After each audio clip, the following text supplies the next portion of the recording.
తెలంగాణ రాష్ట్రం యాదాద్రి భువనగిరి జిల్లా చౌటుప్పల్లోని అమ్మా నాన్న అనాథ ఆశ్రమం ఎందరో మానసిక వికలాంగుల జీవితాలకు మరో జన్మనిచ్చింది.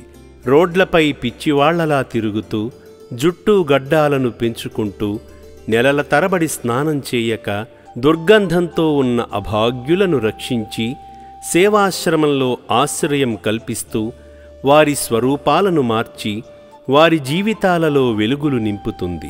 2000 మందికి పైగా మానసిక వికలాంగులను మామూలు మనుషులుగా మార్చి వారి కుటుంబం చెంతకు చేర్చి మానవత్వం అనే మాటకు చిరునామాగా నిలిచింది. అలా సేవాశ్రమంలో పునర్జన్మ పొందిన శంకర్ అనే మరో అభాగ్యుడు సొంత గూటికి చేరాడు. గత నెల అక్టోబర్ 13వ తేదీన నల్గొండ జిల్లా వయోవృద్ధుల శాఖ వారు 2 అభాగ్యులను అమ్మా నాన్న అనాథ ఆశ్రమానికి తీసుకువచ్చి అప్పగించారు. ఇక్కడ ఉన్నటువంటి ఆయన శంకరు, ఈయన నల్గొండ జిల్లా నగరికల్కి చెందినటువంటి వాళ్ళు. గత అనేక సంవత్సరాలుగా ఇలాగే మతిస్థిమితం కోల్పోయి ఆ రోడ్ల మీద తిరుగుతూ వాహనాలకి మధ్యలో వెళ్ళడం, రాళ్ళు విసరడం అట్లాంటివి పనిచేస్తుంటే అక్కడ ఉన్నటువంటి చాలామంది పబ్లిక్ పోలీసులను కలవడం జరిగింది. మరి వారిని కూడా పోలీసులు వెంటనే సమాచారం ఇవ్వడంతో గత అనేక సంవత్సరాలుగా మానసిక స్థితి కోల్పోయినటువంటి అనేక మందికి ఇక్కడ ఆశ్రయం కల్పిస్తూ వాళ్ళని కొంతమందిని తీర్చిదిద్ది వాళ్ళ కుటుంబాలకు అప్పచెప్తూ ఒక చక్కగా నడుస్తున్నటువంటి ఇక్కడ చౌటుప్పల్లో ఉన్నటువంటి అమ్మా నాన్న ఆశ్రమానికి ఈరోజు మేము తీసుకురావడం జరిగింది. అందులో ఉన్న ఈ యువకుడే శంకర్.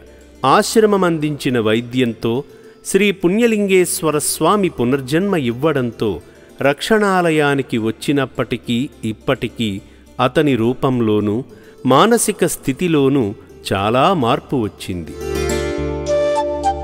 నెల రోజుల తరువాత ఆశ్రమ సిబ్బందికి తన చిరునామా చెప్పడంతో శంకర్ను తీసుకుని నల్గొండ జిల్లా నకిరేకల్ గ్రామానికి బయలుదేరి తన అన్నయ్య సుధాకర్కు అప్పగించడంతో శంకర్ కథ సుఖాంతమయ్యింది.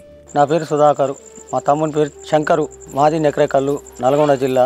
ఎన్ని రోజులు మీ తమ్ముడు పోయి? 3 నెలలు అవుతుంది సార్. ఇప్పటి నుంచి మా అక్కడనే ఉంచుకుంటాం, మంచిగానే చూసుకుంటాం.